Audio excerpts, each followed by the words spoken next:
Cars today come with different transmission options, each designed for a unique driving experience. Let's explore the most common types available in the market. Manual transmission, also called a stick shift, gives drivers full control with a clutch pedal and gear lever. It's affordable, fun to drive, but requires skill. Automatic transmission does the shifting for you. It's smooth, convenient, and perfect for city traffic, though often less fuel efficient. CVT, or continuously variable transmission, uses pulleys and belts instead of fixed gears. It provides seamless acceleration and excellent fuel economy. Dual clutch transmission, or DCT, uses two clutches for lightning-fast gear shifts.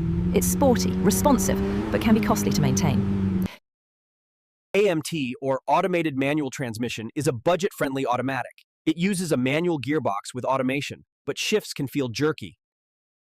IMT, or intelligent manual transmission, removes the clutch pedal.